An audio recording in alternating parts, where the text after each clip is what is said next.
So we're gonna be watching the Chicago gang war mapped by Uncovering. Let's see what we Of got. Chicago that nobody wants to talk about.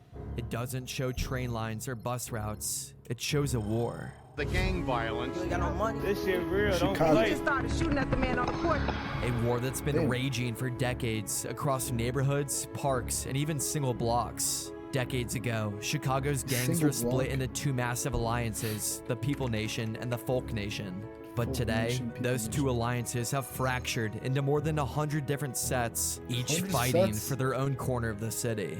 Using exclusive data from the Chicago Office of Public Safety, we've mapped all these different territories down to the exact streets where these invisible borders are drawn.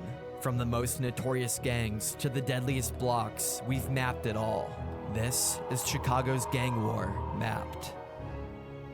Bro, I did not know fucking Chicago had gang wars. How'd it get this bad? One of the more famous rivalries in Chicago's gang world is between the Black Disciples and the Gangster Disciples. Arguably their most Disciples, contested geez. blocks are in Chicago's South Side, centered around the Parkway Gardens neighborhood, or more famously known as O Block.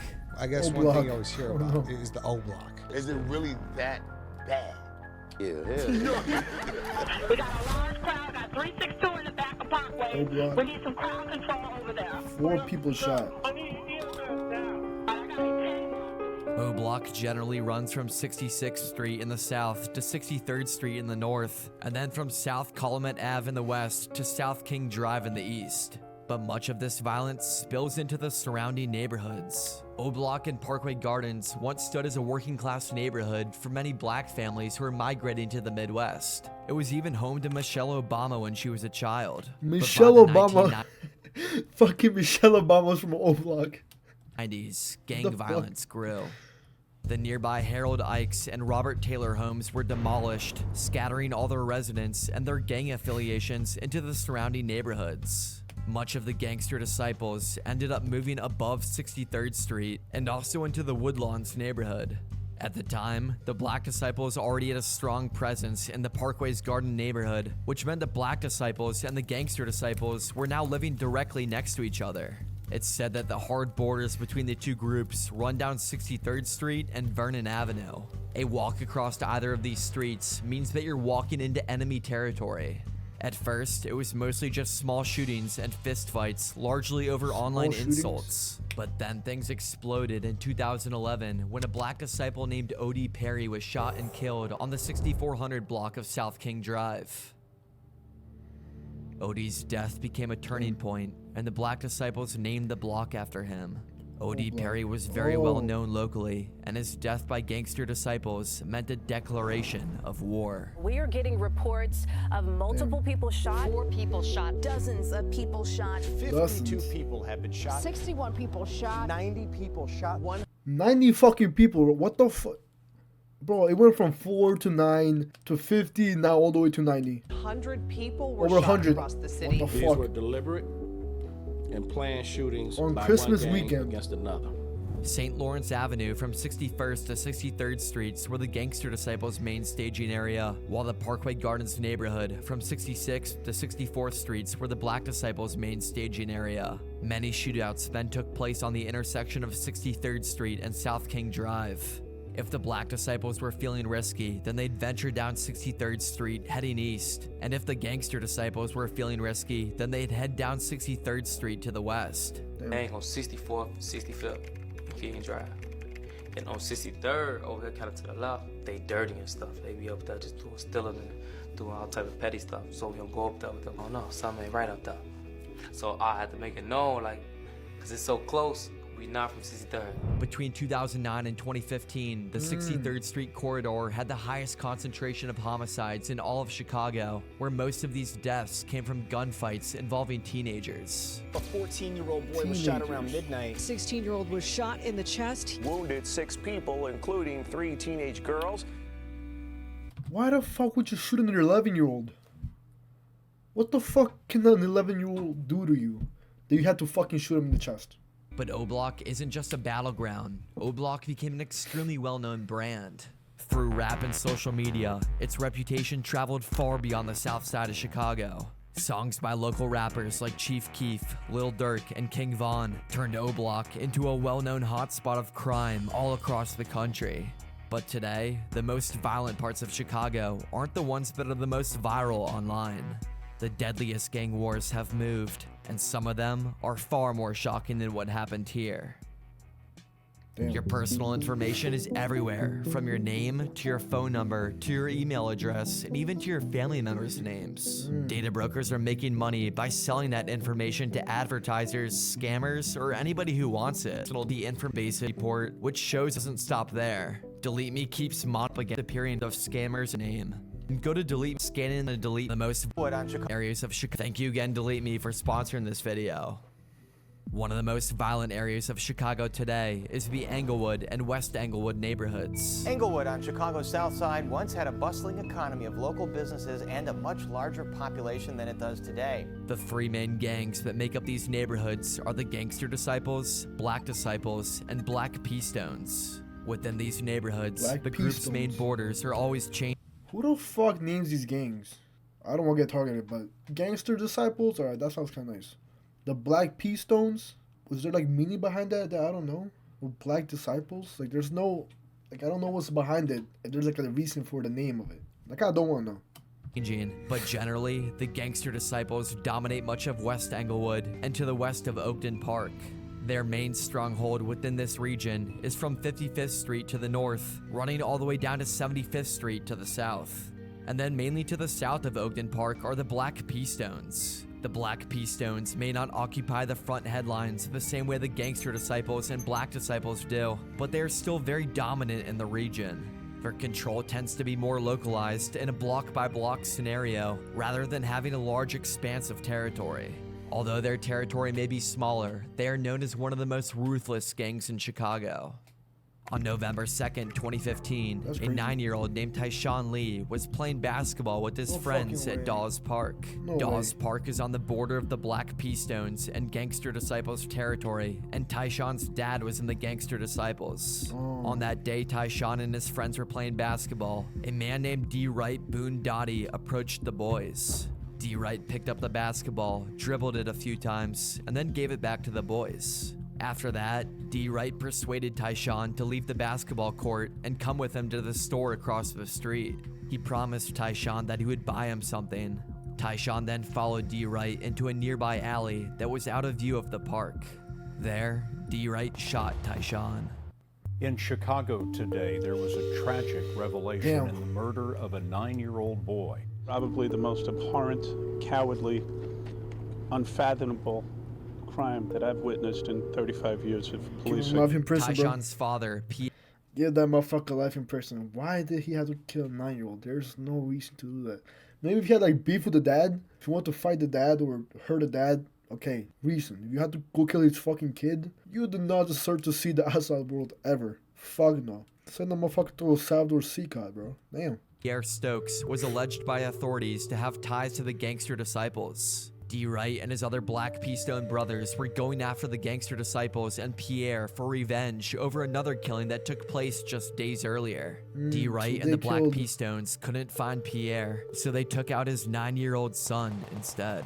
The two men convicted of executing 9-year-old Tyshawn Lee will be locked up behind bars for decades. Dwight Boone Doty is a convicted triggerman. He was sentenced to 90 years. His 90 accomplice, years. Corey Morgan, sentenced to 65. And then the third group I'm actually pretty happy about that. Hell yeah, no fucking parole. 90 years, sounds about right. 65, you could add a little bit more. Have him think a little bit more about what he fucking did. competing for the Englewood and West Englewood neighborhoods are the Black Disciples. The Black Disciples control much of the region to the east of Oakton Park and are especially dominant around Englewood High School. On Normal Boulevard, the Black Disciples are known to be extremely present here. Englewood High School is caught in the middle of the gang violence, and the high school struggles because of it. Police on scene tell me this was a brawl that involved at least 100 students here in Englewood STEM High School. At this school, every time you turn around, it's fights all the time. Englewood High School had a graduation rate of only 62%. Oh my They God. also have 87% of the students marked as chronically absent, meaning they missed 10 or more days of school a year. Getting to and from school for these students can also be tricky.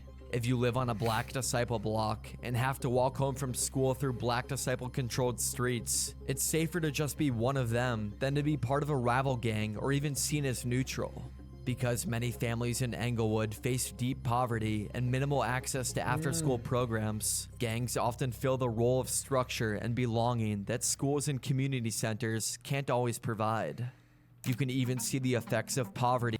Why can't you be neutral though? Is that like a bad thing if you're fucking neutral? Did you say that it's safer to be like one of them than to be neutral? I don't know how that makes sense. In Englewood, just off of the many lots that sit empty.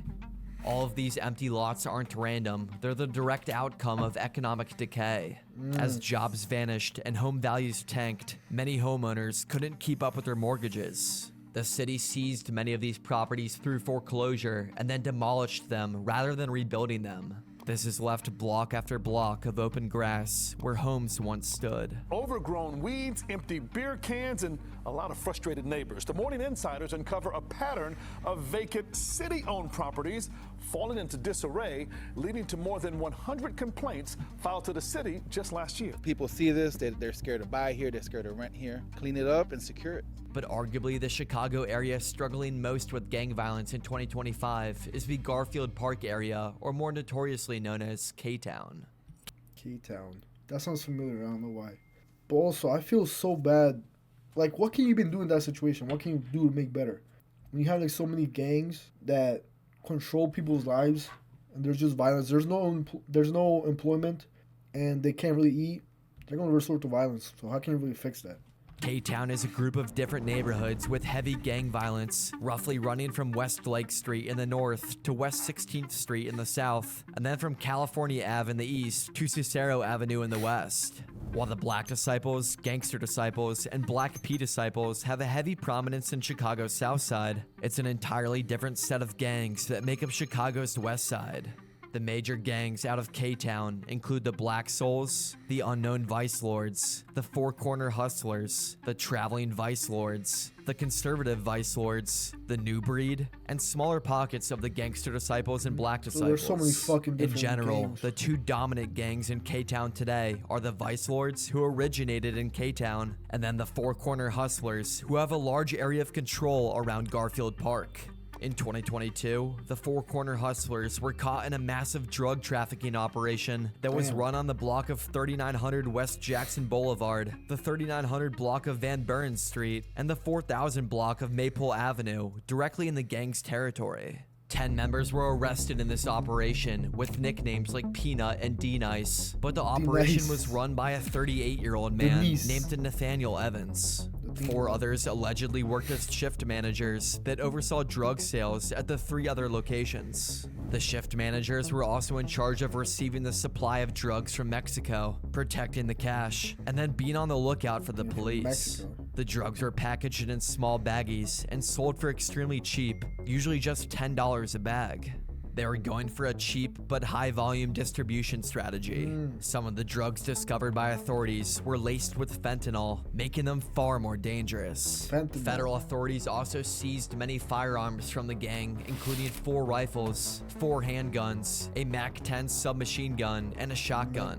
This shows how these free markets were heavily protected with firearms, and it wasn't just some casual dealers. The U.S. Attorney's Office today announced federal charges against 10 members or associates of the Four Corner Hustlers street gang. We need members of the community to continue to work with law enforcement in order to help us, uncover crimes and then hold people accountable. But even when the police cracked down on these illegal drug operations, the gangs learned to adapt. One of the new strategies of gangs in this region has been to shift operations into vacant lots and abandoned homes. Approximately 400 abandoned houses in the village of Dalton. That's someone that took over someone's house without their permission, and they stay there. They do a lot of things that they should not be doing, and it should have been taken care of sooner, and it's not. One recent example of this comes from an abandoned home on 849 St. Louis Avenue.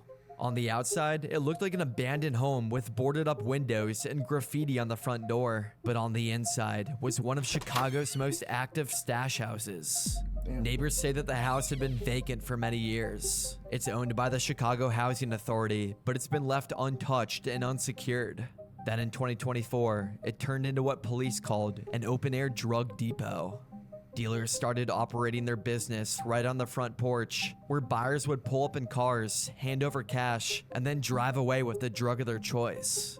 When police finally raided the home, they found 24 bags of narcotics hidden in a hole that was dug into the wall. This operation was all happening in broad daylight. Parents walking their kids to school said that they would see people cycling through every couple minutes. Residents who live in these areas are saying that they just can't take it anymore. We're moving, the process is moving as we speak. I just can't put up with this anymore. I'm completely done with Chicago. But no one wants to be here anymore, and can you blame them?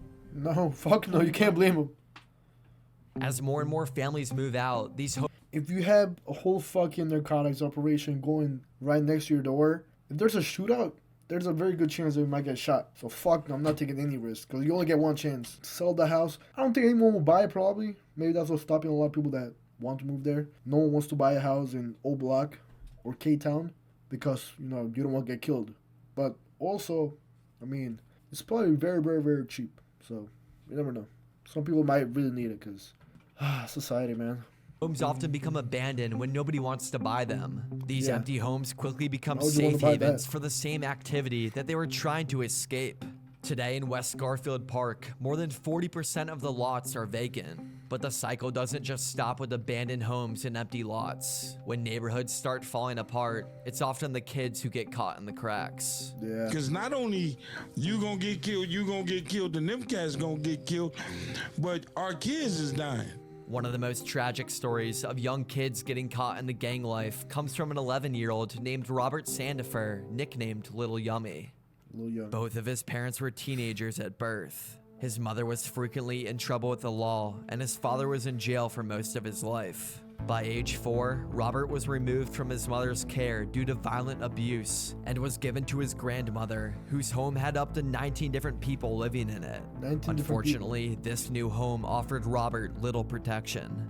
He continued to experience abuse and even had cigarette burns and bruises all over his body. From where? Despite the trauma, he became familiar with the streets of Chicago. By 8, he'd already dropped out of school and began stealing cars, breaking into houses, and navigating the criminal underworld.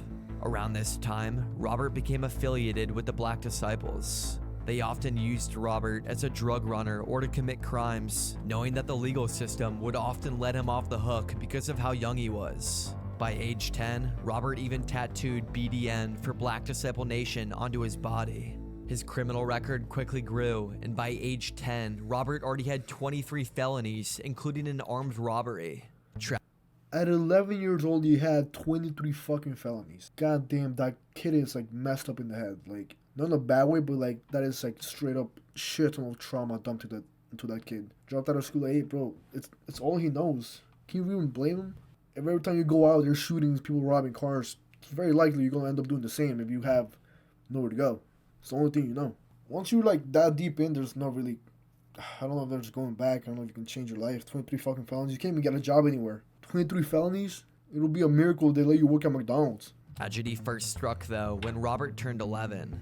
Robert was given a handgun by members of the Black Disciples and was ordered to carry out a hit. Yummy walked up to 16-year-old Keonta Britton and asked him what gang he belonged to. Britton told the 11-year-old he wasn't involved, and then Yummy pulled out a gun and shot him in the stomach at point-blank range. Yummy sprinted away, and police quickly arrived on the scene. Only 2 hours later, Yummy came back just around the corner of where he shot Britton. He spotted 6 guys playing football. He walked up with no mask, wearing a shirt that said boss, and then opened fire erratically on them. Bullets went everywhere. A parked van was hit, a house window was shattered, and tragically 14-year-old Siobhan Dean was hit in the head. Siobhan, who wasn't even with the boys but was just walking by, ended up dying a few hours later. Following her death, Robert became a fugitive, living in Black Disciple members' homes while evading police and even the FBI. 3 days after the shooting, Robert returned to his neighborhood, hoping to turn himself in. But high-ranking Black Disciple members feared that he might cooperate with law enforcement. The Black Disciples now feared that Lil Yummy was too much of a liability to keep around. Black Disciple members Craig and Derek Hardaway were tasked with silencing Lil Yummy. As Lil Yummy was making his way back to his grandmother's home, they lured him into a car offering protection. Craig and Derek then drove Lil Yummy to a railroad underpass. Once there, they shot Lil Yummy twice in the back of the head, killing the 11-year-old. His body was then discovered the next day. What was he like? Bad. Bad? Like, when you say bad, what do you mean? Fighting, stealing, breaking in people's houses. Did you ever see, like, the police coming to his house? Every other day. When you found out that he was killed, right? What did you think? I mean, it shocked me. He shouldn't have got killed like that. I mean, he didn't have to die the way he was killed, but that's the life he lived. That's what happened. Sorry to disagree. I think he did deserve to die like that. He carried out a hit on a man because he was neutral, and then for no fucking reason, he just went up to a soccer field and started shooting at people. And he didn't even hit any of the kids playing. He hit a girl that was just passing by. This girl went out on the fucking walk and got shot in the head. Like, yes, he deserved to get ended like that. Yummy's story shocked the nation, landing on the cover of Time magazine and becoming a symbol of children growing up in violent, neglected neighborhoods. From O-Block to Englewood to Garfield Park and K-Town, Chicago's gang war is everywhere, shaping schools, streets, and lives. These maps aren't just data points, they're living neighborhoods with real people caught inside a decades-long war. That was an amazing fucking video. That was so interesting, dude. I did not know that Chicago was that dangerous. I thought it was like certain parts of it, but it's pretty much the entire fucking city. There's gangs everywhere. So you can't really do much about it. And as like a civilian, maybe like hopefully President fucking Trump can do something about it, but I don't think he will care enough to do it. Or maybe he just has different problems to take care of. I don't know. But it was an amazing video, and I feel bad for all the people that lost their lives. 100 people shot. I remember that part that said the 4, 5, 10, 50, and then all the way to like 90, and then over 100. It's like, goddamn, bro. There's no peace in that neighborhood.